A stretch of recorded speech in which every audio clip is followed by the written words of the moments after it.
Greetings and salutations, one and all. Welcome to another exciting week of the Siege of Middenheim. I'm glad you all could be here for our 12th episode in this series. And as it seems, we're on track to possibly hit not very much more. So I'm glad you could be here for the closing entities that will exist in this in these episodes. Thank you all for being here and all the support you always give. Really appreciate that. We are going to be one short today. Jericho, Liam, the individual who plays Jericho, the half-elf bard, will not be in attendance today, which is fine. It's family issues. I understand it comes up. But he'll be played by me, hopefully accurately as to his desires, and hopefully I won't get him killed, because there's definitely a lot to do here as far as that is concerned. So we'll hope that that doesn't cause too much problem for him. In addition, I know that Megan, who plays Aelin, will be slightly late today, and it also appears that Jackson, our player who plays Hannibal, will also be slightly late today, but that's okay because we got a lot of catching up to do.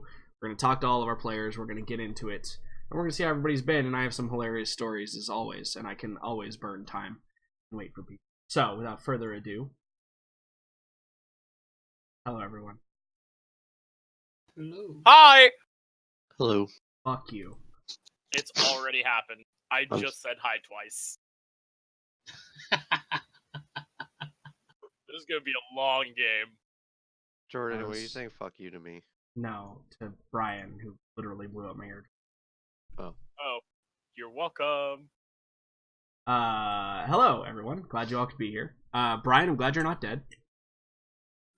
I mean... you are. Yeah, I mean, it's a good thing you're not dead. To be fair. Also debatable. We'll see as the game goes on. The good news is Will's here. That's really the good Yay. news. Uh, On I'm time. excited you're back. It's literally one in a row for him. So Now where's Jackson and Megan? I know Megan's gonna be late today. She's got parent-teacher conferences Ew. that run late. I don't know about Jackson. No idea where he is, but I'm sure he'll show up at some point. But until then, we'll just talk like we always do. So why don't we start at the top? Dalton, hello. Hello. How are you? Tell us all about it. I'm alright. A little tired. I didn't get much sleep for the session today. Like, normally a rightful person would get like, 7 to 8 hours of sleep, and I managed to get like maybe 5, maybe. So, like, I'm not like to the point where like I'm fucking debilitated to the point that I can't think. It's just a little tired. I think 5 to 6 is actually about my average.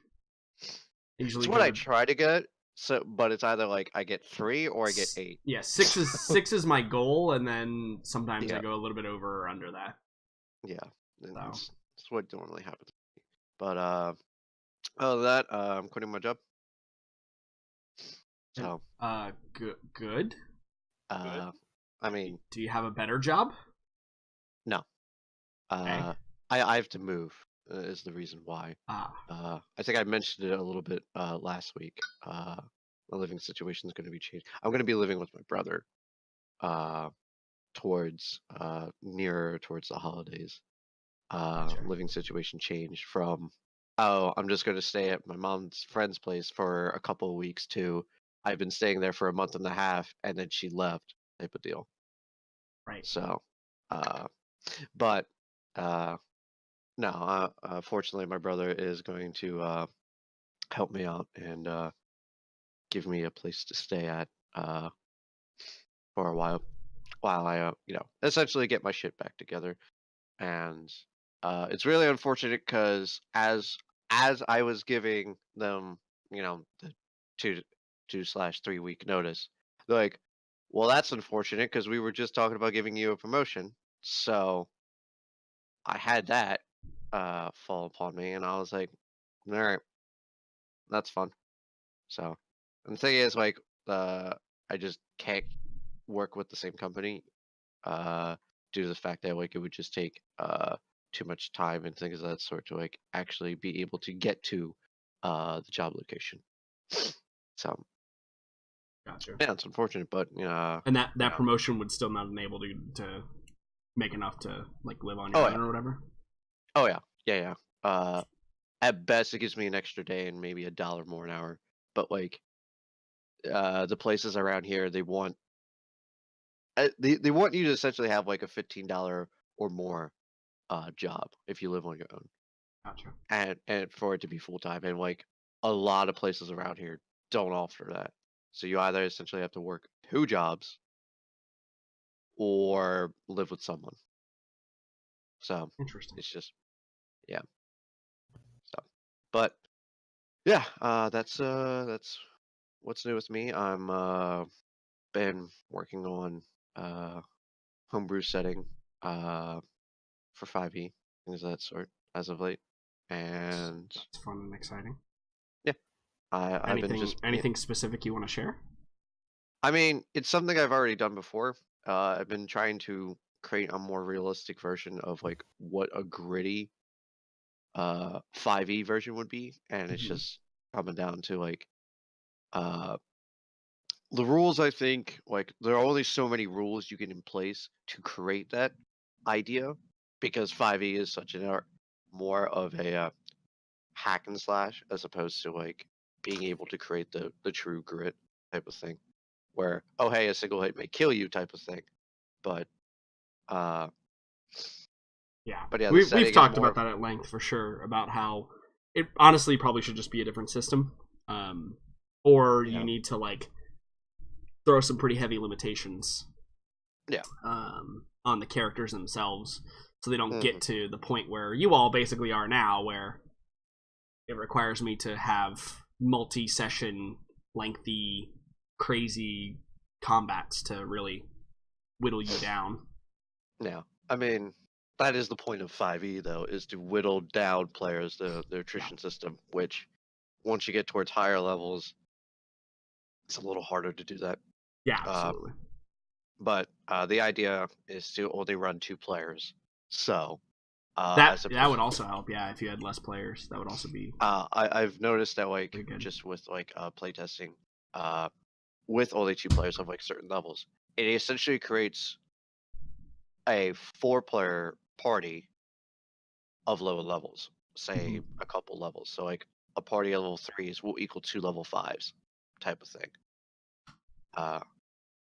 And then etc. And then like of course it progressively like the gaps may or may not get larger or smaller depending on certain level tiers, such as like level 9 or level 13, when there is a jump. But yeah, I plan on having like much fewer players, four at most, 2 at the least, type of thing. So a much smaller gameplay as things of that sort, and also trying to create like the proper setting as opposed to what I've done before. So not much, say only a third or half of the world is actually civilized while the other half isn't. So venturing outside is actually surprisingly dangerous and things of that sort. So yeah, my rules have always been 6 is the absolute maximum. And like I'll be honest, if anybody ever had to leave this game, I probably wouldn't replace them, and just keep it at 5. I think 4 is.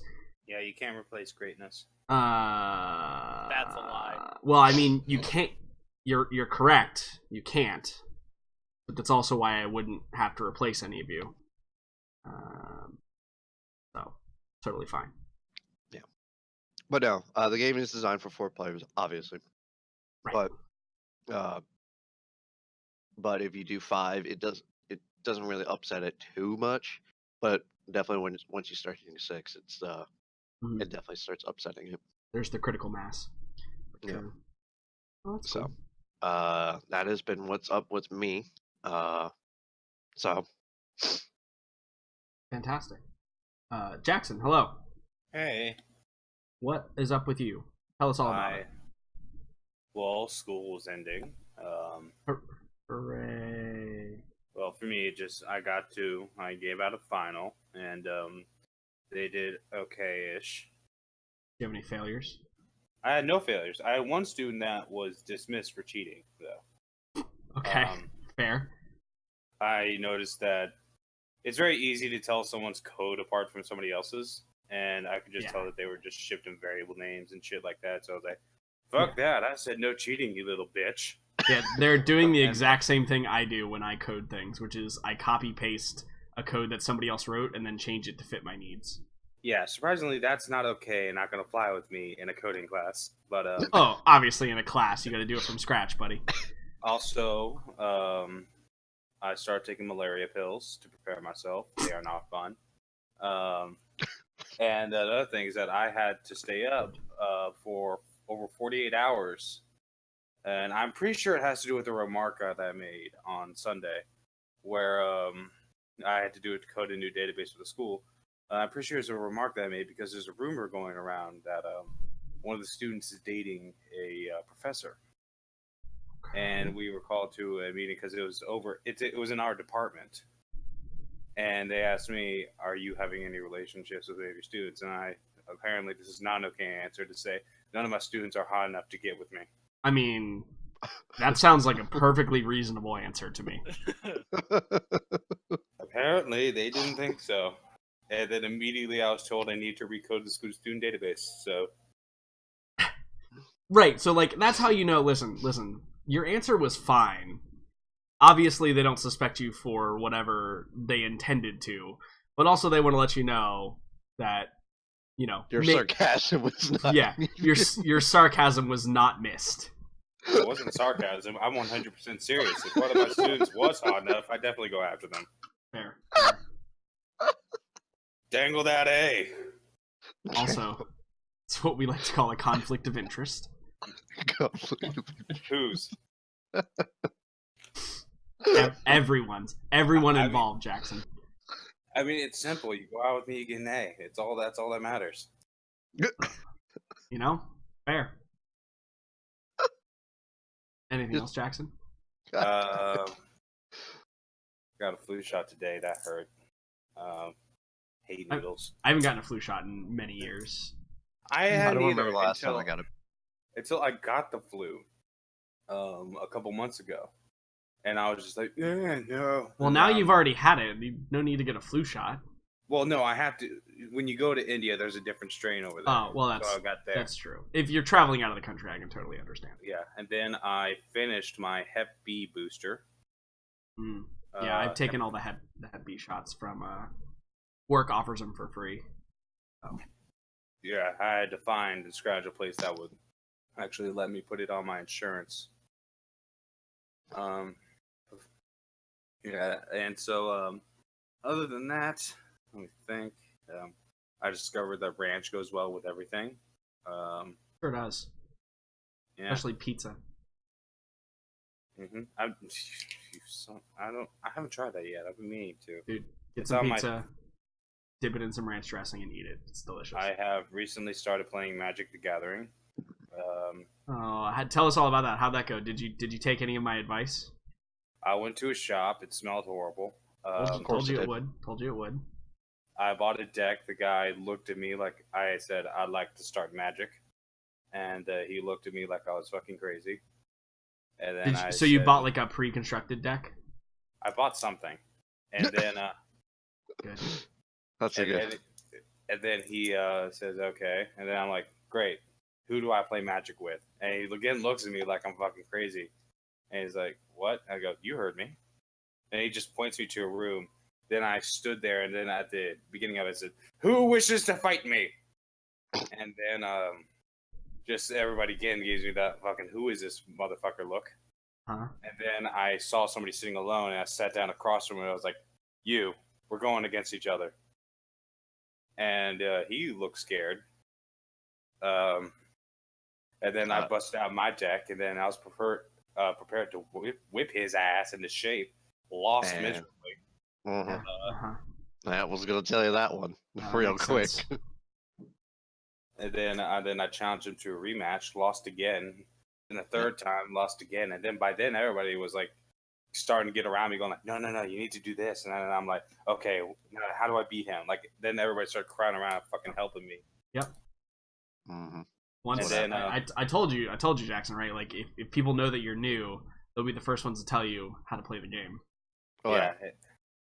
And then I made a couple friends, so rocky start, but I think I got it. Yeah, like I don't know, the Magic the beginning of Magic, learning Magic is just it's like such a steep because you gotta like take in everything into account, and then the fact that they also try to come up with new things over the course of time, and like replace like what's in the current set, quote unquote.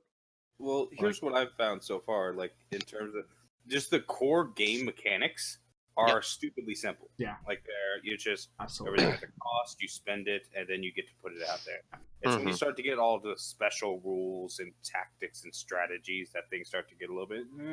Honestly, one of the hardest things for new players to pick up is the phase system, the different phases of each turn.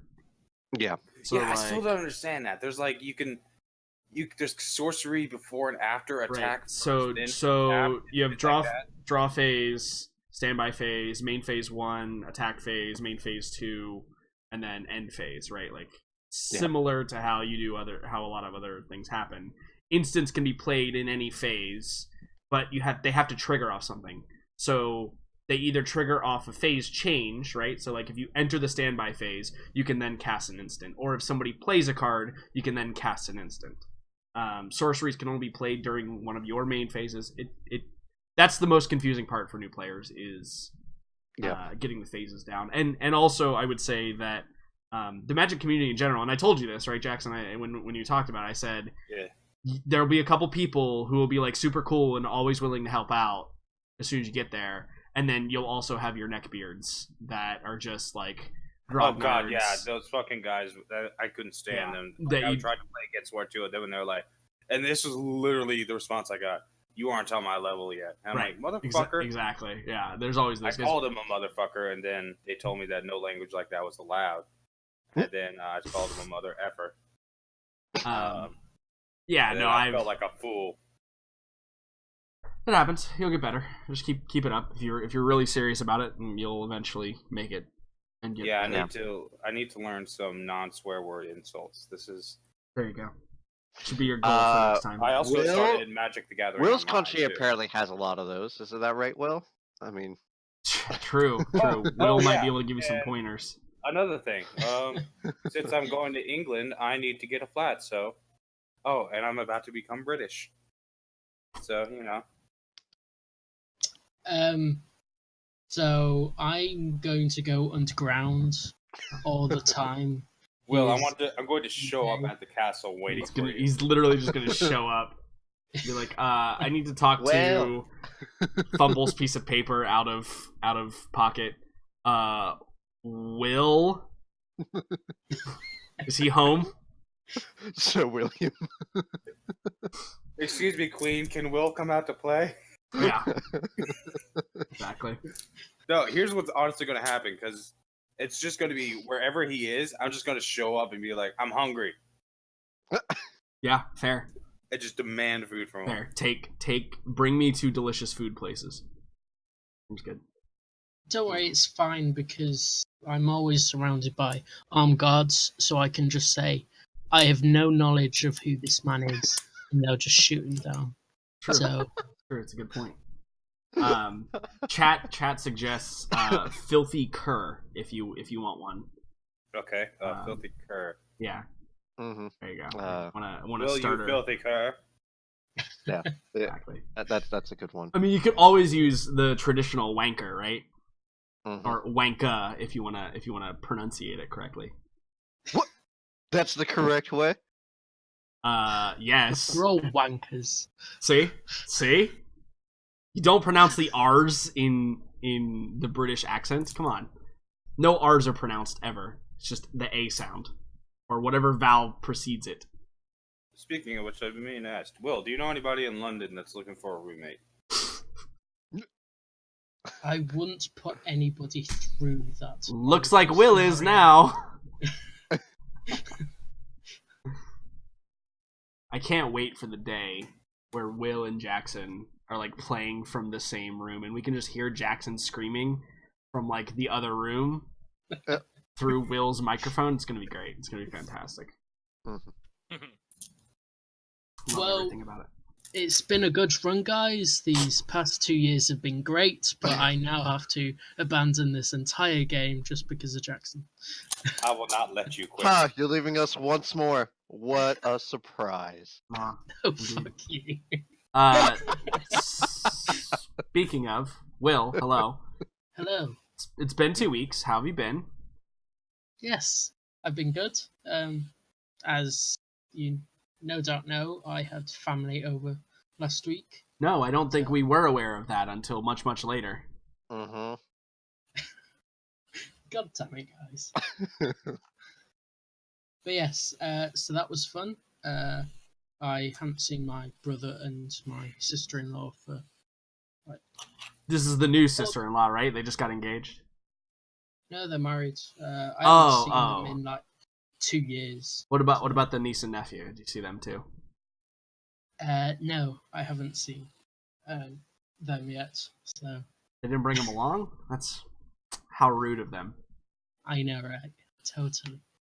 It's the whole point of having kids is to show them off to other people. I'm glad we're on the same page now, Will. I thought I had lost you there for a moment. But yeah, so being here was fun because I DM'd my first 5e one shot, which so I now feel very sorry for Jordan because literally the first row they made derailed the entire thing. Yeah, see, So that's why I just don't make sure there's no rails. It's literally you all are locked inside the cabin of an airplane. Feel free to get up and move about, but if you leave, you're falling to your death. It's kind of I don't believe in rails per se. But yeah, so that was fun. I mean, what didn't help was that I literally put it together kind of in one day. Uh-huh. So then having it go off the rails, and I ended up having to scramble to get them to. I hate running sessions that I don't prepare for, or that like I have nothing planned for. It's not that I don't prepare for it, but like sessions where there's nothing concrete that's going to happen are always like the worst, the absolute worst. Because I spent like half of the time just making a character for each of them. Oh yeah, for sure. Yeah, that's obviously if you had to do all that too, then it's obviously much more time. But yeah, lots of fun, lots of alcohol. Always good. So yeah, really good session, and yeah. Why did you have to make the distinction between the two? If one's happening, obviously the other is too. What? If you're having fun, you're drinking. That's all there is to it. Oh, not always. I have fun without drinking. Very commonly. What kind of human are you? Are you sure you don't need to go to Alcoholics Anonymous? Who? Exactly. They're anonymous for a reason. Yep. They don't exist down here. I was gonna say, do you have Alcoholics Anonymous in Britain? Is that a thing that exists, or do you just know about it through media? I think more through media. Okay. We have similar. I'm sure you have I'm sure there's a program, but it's not AA. Yes. Okay. It is AA. Cool. Oh, that's fantastic. Thanks for being here. I appreciate it. We've now reached the critical mass that I can actually run the game, and boy, do I have a lot of stuff for you because you missed all of what happened last session. So you're gonna be like off, and then you're gonna be fast forwarded real quick. Brian, let's talk to you for a moment. Hello, hi, how are you? Hi, I'm actually pretty good. I'm quite excited. A lot has happened this week. Tell us all about it. Well, I mean, I've been very vocal. There was the Jurassic World, the Fallen Kingdom trailer that came out. That was pretty cool. There was the new Death Stranger thing from Hideo Kojima. That looks probably the weirdest shit I think I've ever seen. Yeah, Death Stranding. Yeah, Death Stranding. Yeah, that was Mads Mikkelsen strange. and It Guillermo was del Toro. strange. So many wonderful ways. And then there's also the trailer for Bright with Will Smith. That's legitimately just Shadowrun, the movie, and Yeah, I saw that too. I'm quite excited for that one as well. Oh yeah, it looks so sweet. Yeah, there's a lot to be looking forward to. Also just bought Will Smith. Tarkov. I need to be playing more of that. That needs to consume my life. Yeah, I'm looking forward to some things. It's pretty exciting. Also, Fire.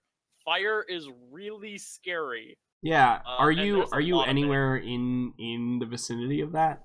I live like an hour away from that. Okay, so you're a little removed at least. Yeah, but I had to drive by it because some of my girlfriend's family lives really close to it, and that shit's scary.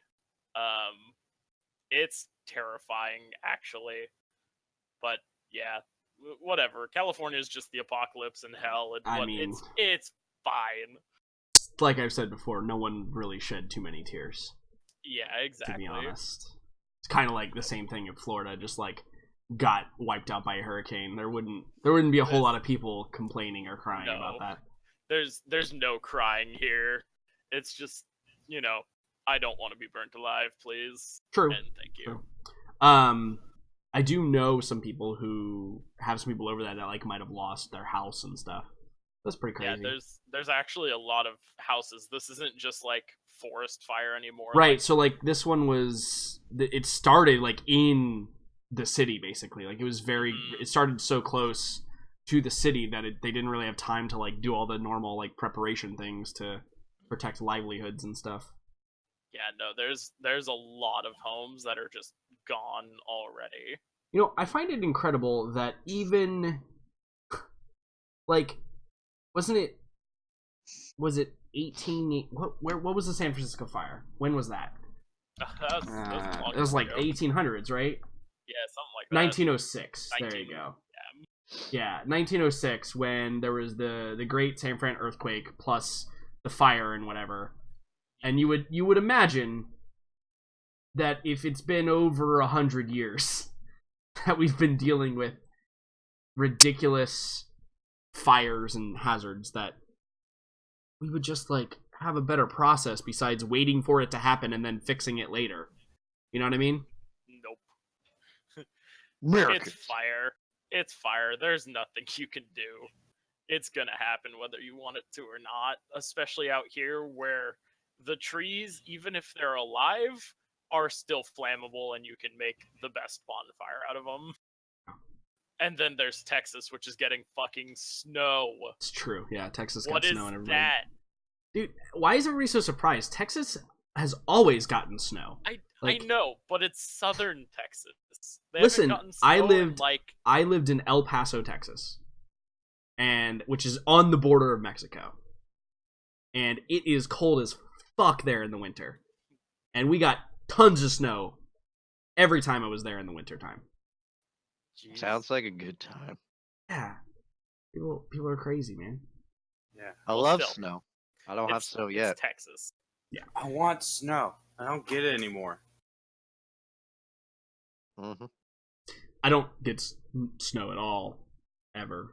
Yeah, I would love some in, bumfuck Egypt, but whatever. Yeah. It's fine. Sure, I just have soup that consumes me in Florida. Basically, the extent of. Does it snow in London? Occasionally. It's more in the countryside where it actually gets a proper layer up. So D&D.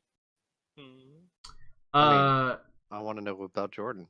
Yeah, my week's been great. Well, I don't know if great is the answer. I had to cancel the game yesterday, rescheduled it just because I had like so much ridiculous stuff going on. Work was okay. I actually had today off because I worked on Wednesday, so I've been running around today getting a whole bunch of Christmas shopping done, which is great. But the fucking most hilarious thing happened has anyone ever experienced this where you you're trying to find something?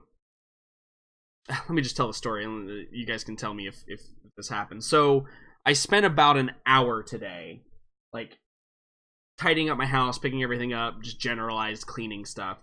And I had two motives. One, to clean my house a little bit, but two, I was looking for my trash bags, because I know I had a whole roll of trash bags, and I knew they were somewhere in my house, but I didn't know where the last place I had them was. So I go around, and about an hour later, I'm like, well, fuck, I don't have any trash bags. And I don't have any trash bags, the can I just took out, and I gotta do the kitty litter, and all this other stuff. So I was like, okay, let me run to the dollar store. This is at 5 p.m. today. I was like, let me run to the dollar store. So I run to the dollar store, I get some stuff, I get some gift wrap, because I didn't have that either. And I come back to my house, and I put all the trash bags, put one in the trash can, do what I need to do, pick it all up. I jump in the shower. I get out of the shower, and I come over here to my computer, and I turn everything on, boot everything up, get everything going, and my trash bags are sitting on my desk, directly in front of my keyboard. And literally, the intro was already going for the show, and I just fucking laughed until I cried, because I was like, how in the fuck, at a place in which I sit roughly 8 hours a day, how did I not remember that my trash bags are right there? Because then the most hilarious thing happened is I looked at them, and then it flashed through my mind all of the times that I've seen them there. Yep. The hundreds of times that I knew that they were there, looked at them, said, oh, there's my trash bags, and then went back to whatever I was doing. But man, so now I have a bunch of really shitty, I have approximately 9 or 10 more really shitty trash bags. That will be my emergency stash, since I have the good trash bags sitting here in front of me now. And I know where they are, and I'll probably never forget where they are now, until I move them again from that location right there, and then we'll see what happens. Immediately forget. Yes, I know what you're talking about. Instantly. I mean, I always go with the concept of those in plain sight are the hardest to see.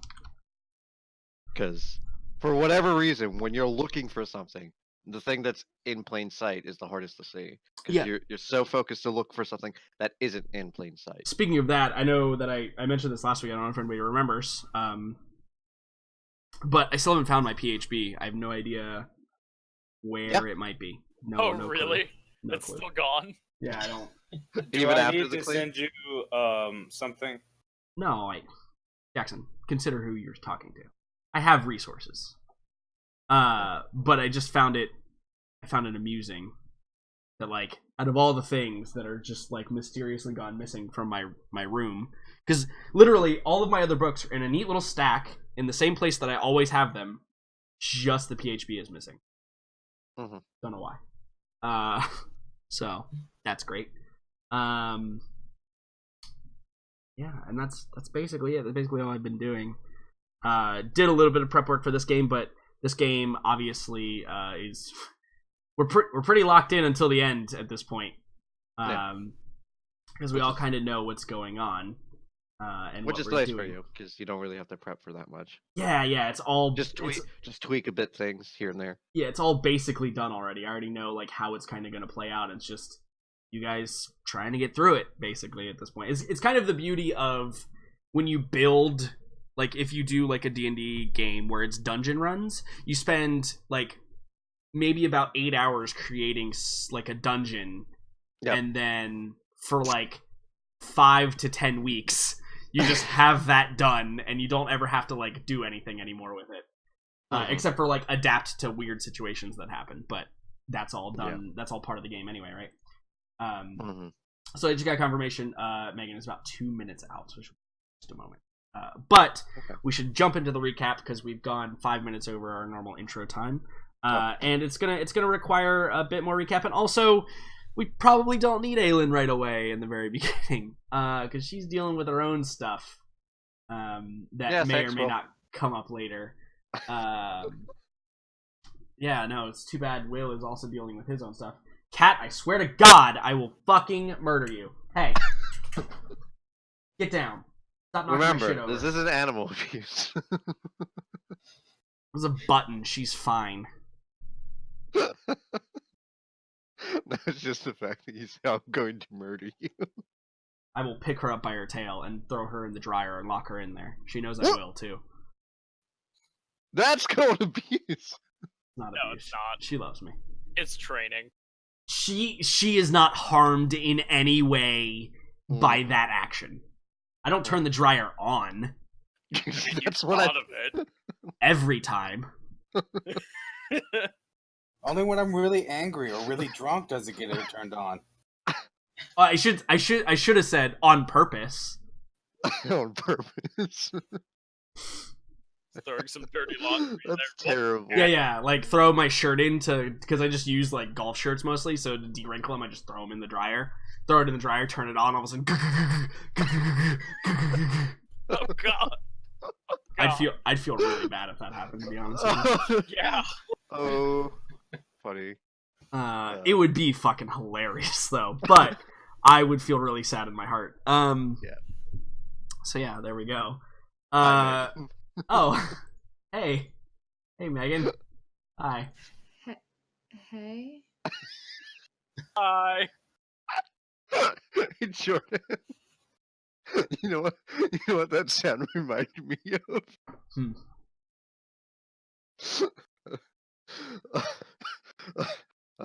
I can't even because I'm laughing. Megan, how was your week?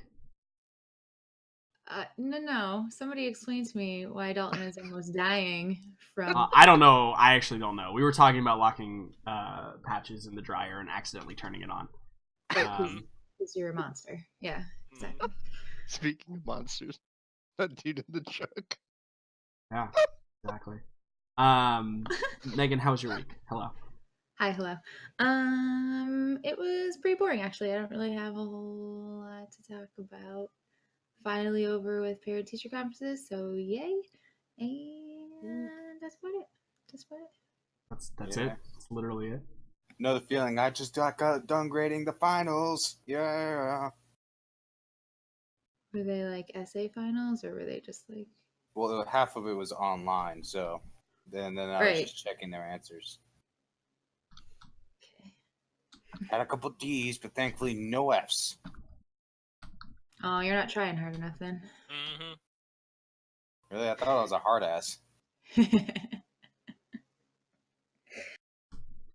He did kick someone out for cheating though. So Yep. Nice. That was a ball ache. Like, Like, what were they doing? I'm curious. Well, they were.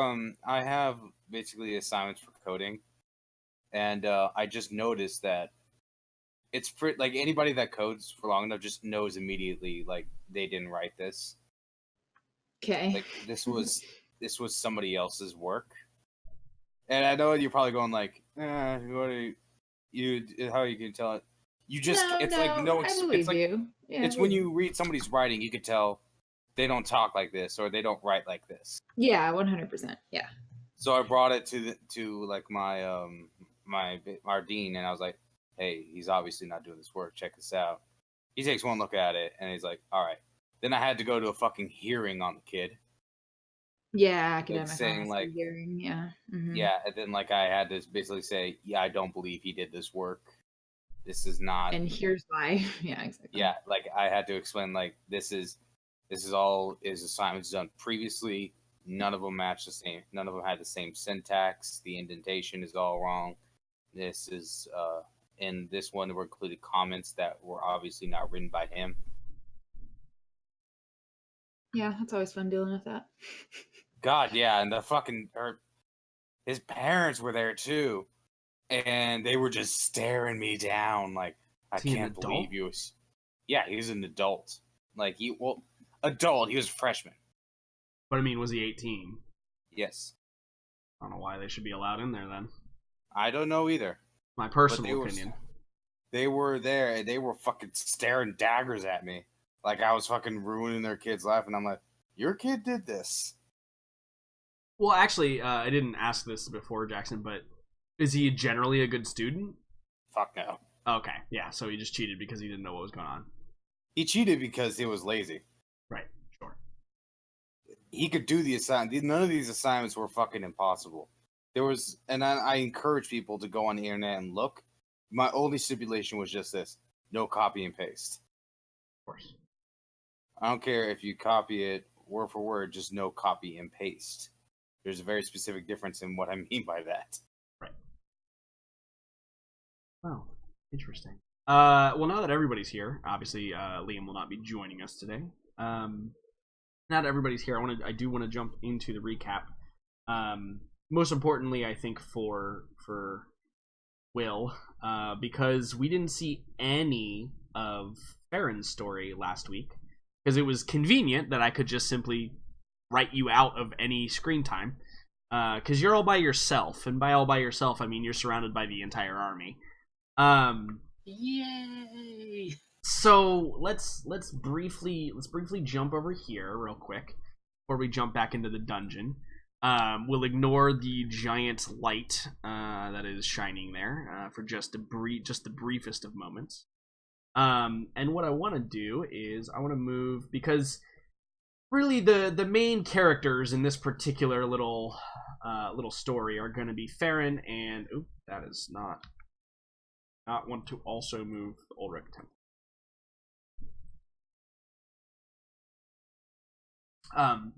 The main characters in this particular story consist of Farron and Cahill, right? They're probably the important people that exist in this particular branch of what's going on. And that being said, Farron, your mission during the initial onslaught of the palace, of which I'll catch everybody up on what was going on with everybody else as well, but your mission was you were essentially going to act as a general and lead your bear riders or whoever else you may come into contact in the final assault. That was all kind of your goal here.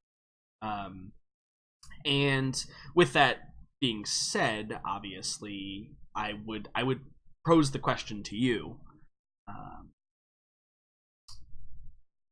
The signal is basically going to be started by you. The signal for the infiltration team that is coming around the backside of the palace is going to be when the bulk of the army kind of smashes up against the palace walls.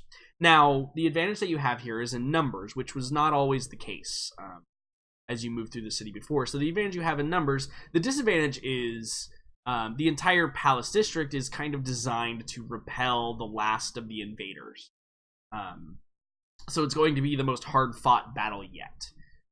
So I would ask you, Farron, in preparation for that, you've prepared obviously yourself. You know, you've got supplies and you've made sure that the bridle and saddle are secure on Bernadette, and you know you've probably spoken with some of the lieutenants and captains about some particular missions. But what standing on the front lines, getting ready to kind of like march across the parade field, on the palace itself, what are your final preparations for doing that? Is it simply just to look stoic and commanding so that your men and women are bolstered by your presence? Is it to perhaps inspire them in some way? Is it to prepare some last minute, like spell or some idea that you might need to help penetrate the palace walls themselves? Is it to confer with Cahill and the rest of the council? What is it that you would do leading up to the final act here? I think my best thing, because I'm not a military genius, I'm not especially great, but I can be inspiring. Right. So it's almost as if it is the basis for your character. I know, it's so weird how that's the case. But yeah. So how would you inspire either the troops or, like, I guess where is your inspiration directed to? Is it directed at, like, the troops in general? Is it directed at, like, the leaders within those troops? Is it to bolster, like, maybe the hesitations and reservations that the upper leadership has, like Cahill and them? What is it that you... Nah, I'm still a common boy. Right.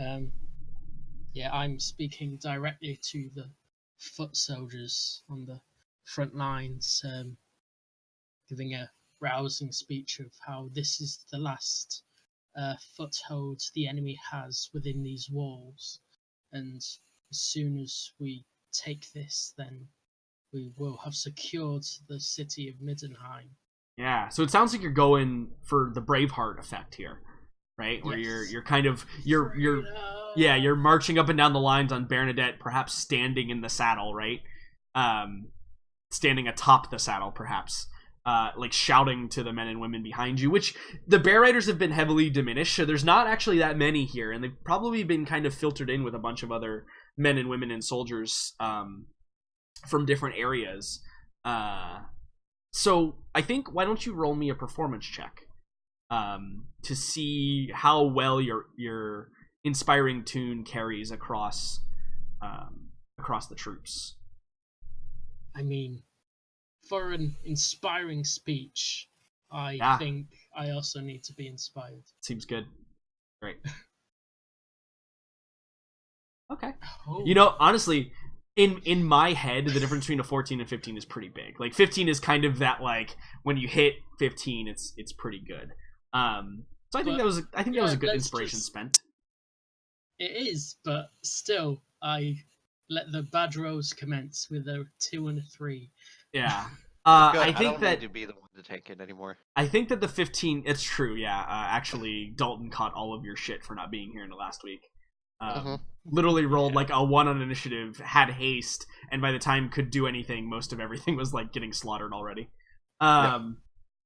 Anyway, your 15 here represents, I think, not necessarily your nerves, but I think just the general atmosphere is probably a bit loud and chaotic. There's a lot of humanity kind of bunched in one area, so your voice isn't carrying as much. Only kind of the front ranks are really hearing your inspiring speech. The rest of the ranks are still like preparing and jostling for position and like going over last minute plans, and they're just not, you haven't grabbed their attention quite as much as you'd hoped.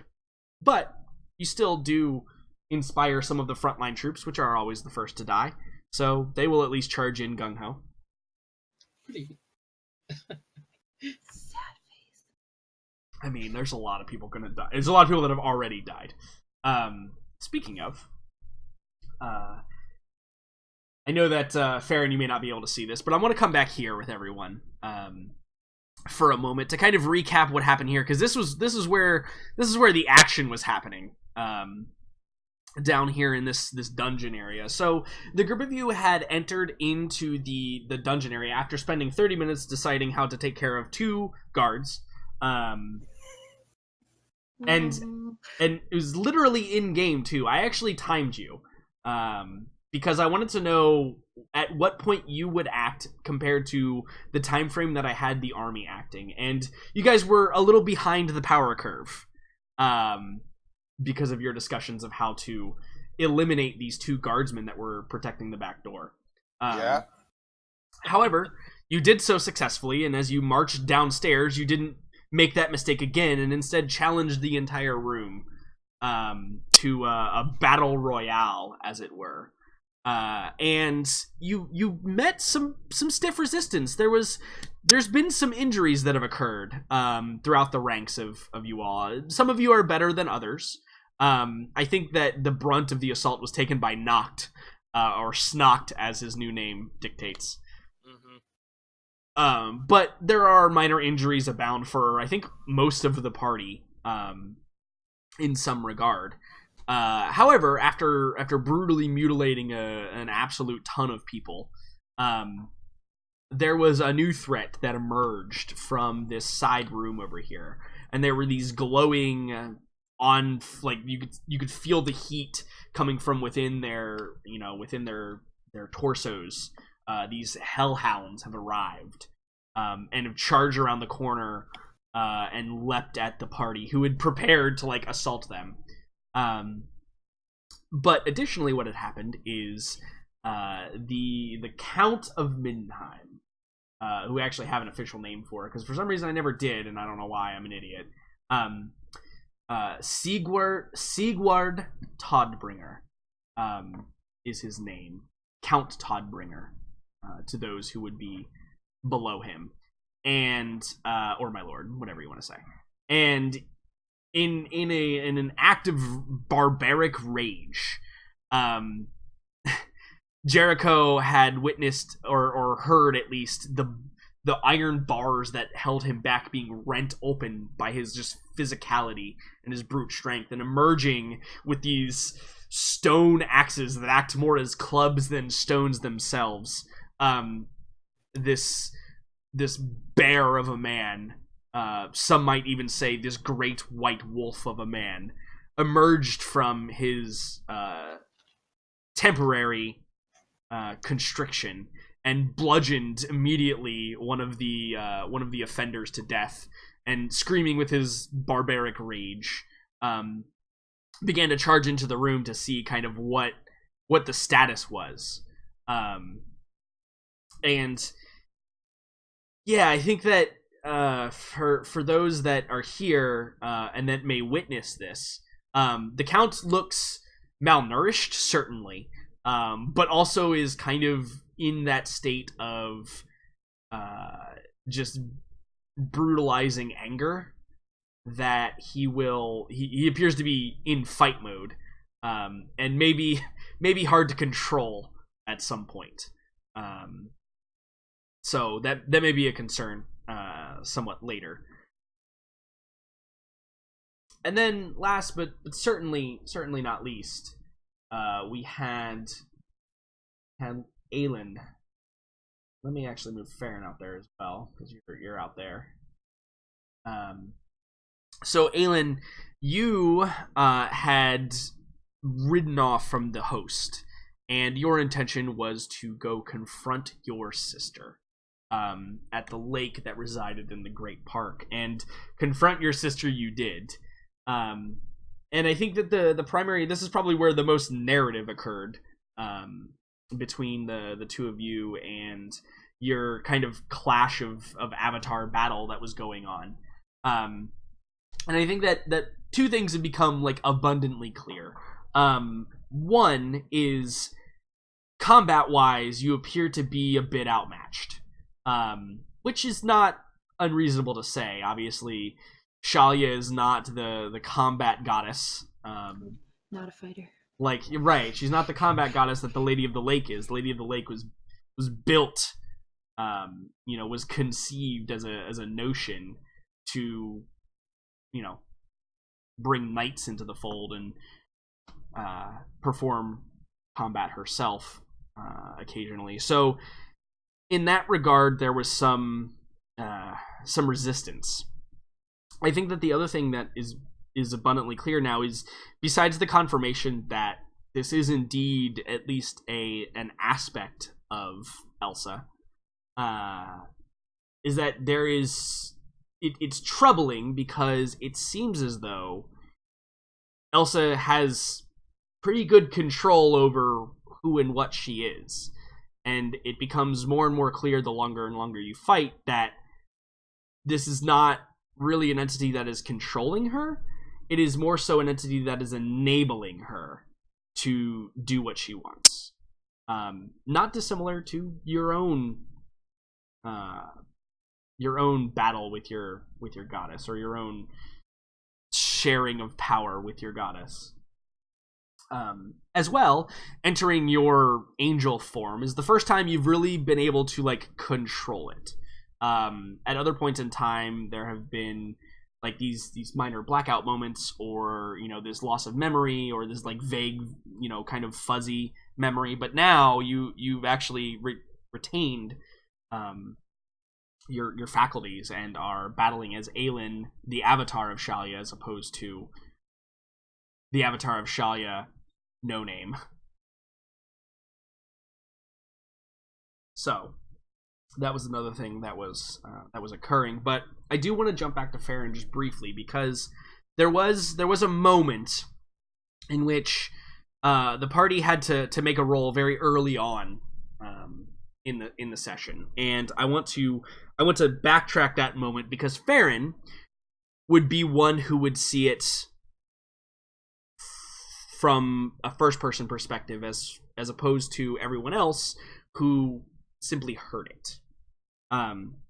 So Farron, as the battle commences, the horns are blown, the drums are beating, and the armies are charging towards the palace walls. Archers are firing their arrows from both sides. Men and women are falling in droves because there's not a whole lot of protection as you approach, but at this point you're on a time limit and you just want to overwhelm them with numbers.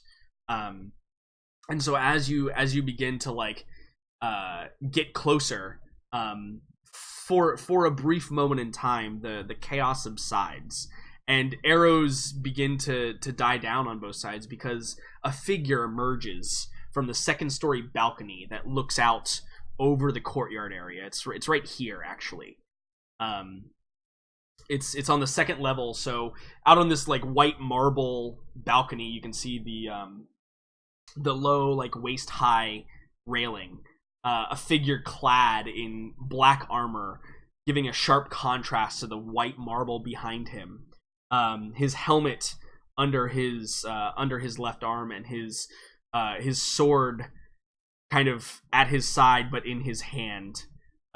You see Anders, the human paragon, emerge onto this balcony, and everybody's somewhat awestruck by this because while you have seen him before, nobody else has really had any like actual confirmation that he's been here, besides your word and Jericho's word, right? You guys are the only ones that have kind of seen him, and Hannibal obviously has known that he's been in the area, at least from his scrying. So as it emerges, the fighting subsides briefly, and Anders' voice kind of rings out in a far too loud, obviously enhanced by some magical ability. And as his voice rings out, the chimes and tunes in his voice begin to sway you. Can you make me a wisdom saving throw, please? Don't worry, everybody else had to do this too. Oh, and don't worry, I wasted my inspiration and rolled a 1 and a 2. So it's true. True, he did. Everybody failed. Perfect. Yep. Farron, fear grips your heart, that which you have never known before. You're cast into this blackness and you feel yourself falling almost infinitely, and you struggle to regain yourself. You feel as though you want to vomit,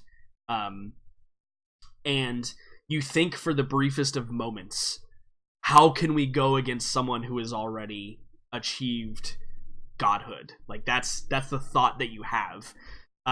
Your reaction is far more visceral than I think the rest of the party, because you can actually see like this halo, this aura that surrounds Anders as he stands upon the balcony, and you've never thought in your entire existence that you've seen a deity than in this moment right now. And it is frightening to you. It is extremely fearful. And the moment you are snapped out of it, I think like Cahill grips your shoulder tightly, and almost you can feel like your joints kind of creaking a little bit from the strength, and you kind of shake your head and snap out of it. And you can see his face is not turned towards you. It is turned towards Anders, and his eyes burn. And he says, "Fear not, my friend. We will take him down together." And you're briefly snapped out of that, but it resides in your heart and in the back of your mind throughout the course of this battle, that there's like, regardless of how many of his men you kill, there's no way that someone like that could ever die or be defeated. Do you say anything? Do you respond in any way, or do you just do like the gulp nod and continue on? Yeah, I think the gulp nod is very appropriate. Yeah, absolutely. And you're kind of thrown back in. You realize the sounds of battle rush down upon you again. And like probably like Bernadette gets hit with an arrow that she kind of like shrugs off, and you realize that like there's archers up on the walls shooting at you now, and you need to act. So as the battle commences there, I want to jump into the turn order now for everyone, because we have some stuff to do. Most importantly, on the turn order, Hannibal D. Solomon. I'm gonna take a step forward. Okay. It's right here. Okay. And I'm going to. I'm going to unleash Fey Presence. All right. These three need to make. Let me see. I think it's wisdom saving throws. They have to be to 17. Do you have the spell or ability written down yet? Yeah, I have it written down. Everything's taking a while to load. Just give me a second. No problem. So let me find them briefly. How? What? Wisdom, Okay. you said, correct? Let me just bring up the class thing real quick. Yeah, just no to problem. make sure. No problem. Here we go. Yeah. Okay, as an action, you cause each creature within 10-foot cube originating from you to make a wisdom saving throw. Okay, yeah, absolutely. They're either charmed or frightened. Which one are you intending to do here? Let's do charm. Okay, you're attempting to convert them to your cause. Alright, top to bottom, 3 in a row. They all fail. So as they fail, Daniela's like got her sword in her hand and she's getting ready to like bring it down on one of them. And Morella, you've got your shield up and your spears over top of it, and you're getting ready to like assault. And you see the 3 in front that kind of skid to a halt, and the fire in their eyes kind of dies and crackles a little bit. They don't come like quite like into range. Obviously they're in range, but like they stop short. And you turn your head and you see Hannibal. What does it look like when you're using this ability? Well, they can see it. They literally see an image of Shaltressa above me. That's exactly how it's described, is that they see the vision of my goddess. Yeah, so you see like this ethereal vision of this fey creature, and Shaltressa doesn't have like a form. Well, she has a form, but it is whatever form she chooses to take. And I think in this moment she chooses to take the form of a large, almost insectoid-looking creature with these large kind of scythes coming from her various appendages. Kind of looks like an ant and a mantis had a love child. And she's kind of ethereal, and there's this green haze kind of floating off of her as she just kind of like poses behind Hannibal as he, has his arm outreached or whatever. And the dogs, they turn, and they make an about face, and they turn and they begin growling at the other 3 behind them approaching. And they are charmed until the end of your next turn, Hannibal. Yep. And then I give them the command, attack. Yeah, absolutely. So, we have our monk friend here. Our monk friend is the next friend to go. So, he is going to leap down to right here. He is going to take a smack. He's smart enough to know whatever you're doing, you've converted those to your cause. So let me find my little monk friend. There he is. So he gets 3 attacks with his unarmed strikes on this animal right here. 1 and beautiful. So, the first one is going to be an attempt to probably stun. Let's see if this thing even survives, to be honest with you. Minus 11. Minus 11. Oh yeah, it does survive. Okay, so he's going to try and stun it and knock it prone is his goal here. If it's done that before, won't the last one also hit? Yeah, if it fails its save, the last one will also hit. Yeah. So we'll try and stun first. Does not stun, but let's see if the knockdown works. Knockdown does not work, so the last one does hit, so we'll cause the damage for that, and then we'll try another stun. Because NPC monks are pretty damn good, they get to do all the things. Okay, yeah, so the creature is stunned and it is knocked prone. But it is not quite taken out. Right. Stunned. Okay. Which brings us to Morella Fairheart. Hannibal, just remind me, did you say anything about these 3 individuals being charmed to us? You can see that they've turned and are not like aggressive. They turn their backs to you and are like growling at the other 3 walking up. And then you turned around and you saw me, and you literally saw me give the command, attack, and then them turning around and beginning to face these other creatures. Yeah, okay. It would be fairly obvious that Hannibal is at least temporarily controlling them somehow. Okay. So, Which means they are friendly, so you can move through them if you wanted to.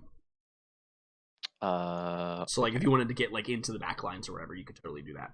yeah, that's essentially what I'm gonna do. Mhm. I'm just gonna. Yeah, and that guy's prone, so you got no problem. Yep. So, good. I'm gonna just move up, boom, and then just pow. Mhm. Gonna attack him until he's dead. Yeah, and yeah, you have advantage, obviously. Yep. So here's the first attack. Kapow. Oof, minimum damage. He is not quite shattered from that, but I'm sure your next attack will end him. Probably. There it is. I did crit. There it is. Yeah, Holy no. shit. You just you stab, and as you do, fire licks up the spear, and you pull it out quickly, and you can see that luckily your spear is magically charged, and not a wooden weapon of any sort. Yep. Because it kind of the flames lick up, and you kind of bring your shield up to block your face from the heat. And then it disintegrates into ash. It just becomes ashes on the ground. Well, I'm gonna get here, and I'm gonna shield bash this one. Yeah, absolutely. So make a athletics roll for me, please. 16. Against. Oh god.